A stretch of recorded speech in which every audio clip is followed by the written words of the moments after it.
on today's show, Kevin Durant has been traded to a team in the division, so we are going to talk about the ramifications for the Dallas Mavericks and the latest Mavericks rumors surrounding 2025 NBA free agency and beyond. That's all we are talking about here on today's show, guys. Appreciate you for tuning in to Mavericks Today by Chat Sports. My name is Jeffrey Cooperstein, and we are officially counting down the days to the 2025 NBA draft. We'll be live here on Wednesday on the channel to welcome Cooper Flagg officially to Dallas as the number one overall pick. Myself and producer Colin Brown will be hanging out with you guys all throughout the entire first round of the NBA draft. So lock us in. It's youtube.com/MavsTV, and we will have you covered with all of the latest Mavericks news and rumors leading up to, during, and after the 2025 NBA draft heading in to free agency. All right, let's talk about the big story of the day.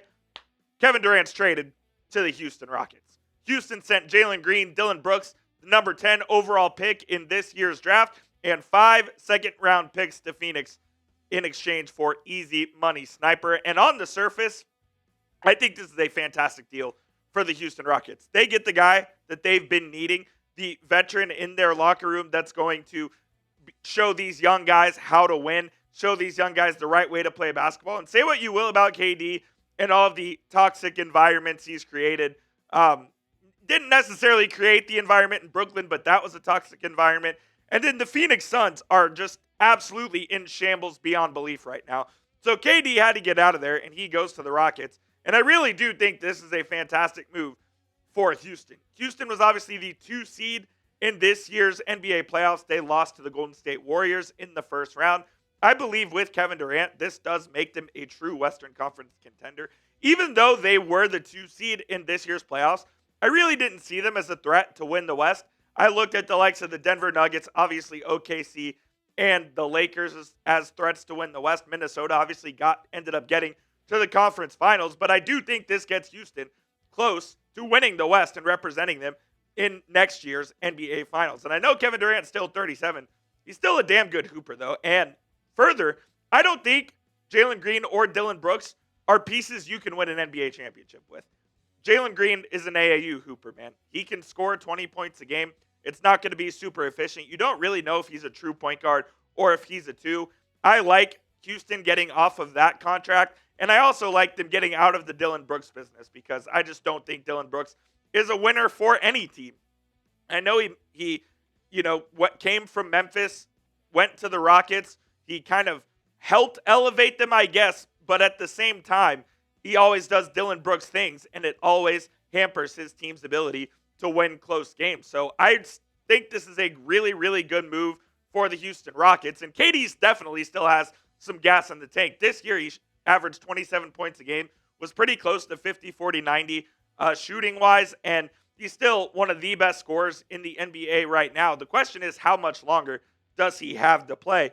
Look, I think KD can really help this Rockets team. And why is this bad news for the Mavericks? Because it's just another weapon, in this division in order for the Mavericks the Mavericks have to play 4 times, I'm trying to get all my thoughts together here on a Sunday. And with KD going to the Rockets, you take a look at the Southwest Division. And I know divisions don't really matter anymore, but where it does matter is you play each of these teams 4 times.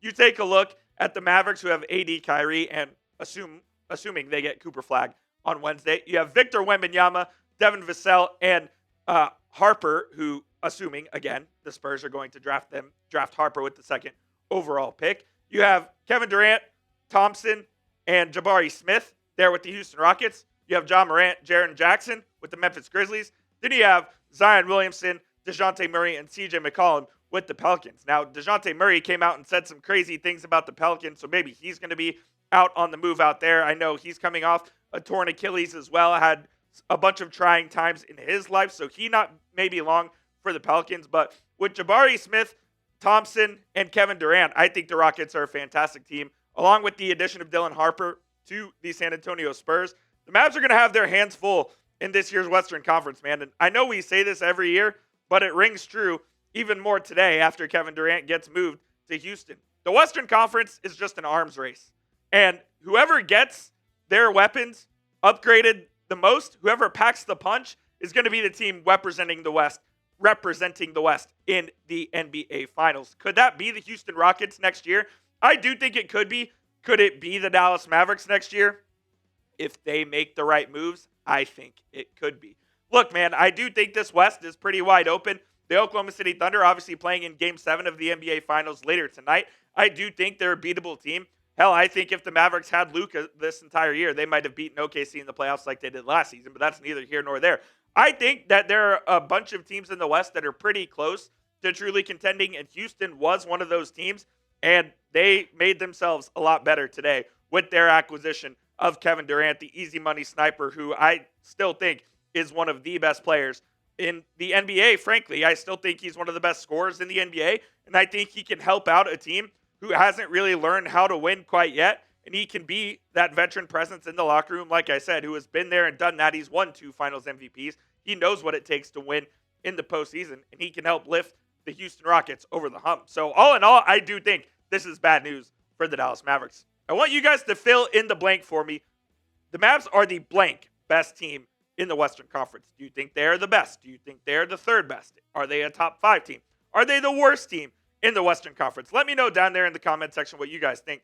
Where are the Mavericks ranked among Western Conference counterparts? While you're down there getting your comments in, go get your Mavs draft hat right now at chatsports.com/Mavs hat. This is going to be the hat Cooper Flagg will be wearing here on Wednesday. I'm not sure if he's going to be wearing this all blue one or the white one with the blue brim. Either way, these are absolutely fresh. You can go get hooked up with our friends at Fanatics today by going to chatsports.com/Mavs draft. That link will be in the comments and the description of today's show. And when you use that link, Fanatics will send us a part of the proceeds so you can help out the channel. Go get a cool Mavericks draft hat. You can wear the same hat that Cooper Flagg is going to wear on Wednesday when Adam Silver announces his name to the Dallas Mavericks. All right, let's get into some rumors here that have popped up over the last couple of days or so. Could Malcolm Brogdon be an option for the Dallas Mavericks? Ian Begley of SNY, who was super plugged in with the league, more specifically the Knicks, says Brogdon is on the Mavericks list of point guard targets. He did say he doesn't know how high he is on the list, but he knows that he is at least there. And when you look at what Malcolm Brogdon has done over the last 4 seasons, you're kind of intrigued, and you're also kind of like, yeah, I'm not sure he can stay healthy, because over the last 4 years, he's played 36 games.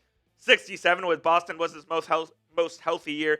39 games in 23-24, and then just 24 games last year. Now, last year, he dealt with a couple of injuries, and the Wizards and Brogdon mutually agreed to shut it down in March for the remainder of the season. So he was just limited to 24 games in action last year, and he's usually a very good three-point shooter. 41% with Portland, 44% with Boston. That number was pretty low with Indiana, but he played a different role there, and in Washington, it was pretty low as well. Again, in limited action in 24 games played. If he's healthy, I do think that Brogdon could be an option. He's still a guy that can play make from the point guard spot. He averaged 4 assists last year. You're not going to ask Brogdon to play 35 minutes a night. I think, again, I've said this multiple times on the show, we know the Mavericks are looking for a guy that can both start and come off the bench. Malcolm Brogdon is that guy. He's been a 6th man before. He's been a starting point guard before. So he can certainly play both roles. And if Brogdon is the guy the Mavericks want to use that taxpayer mid-level on, I could see a lot of worse options than Malcolm Brogdon.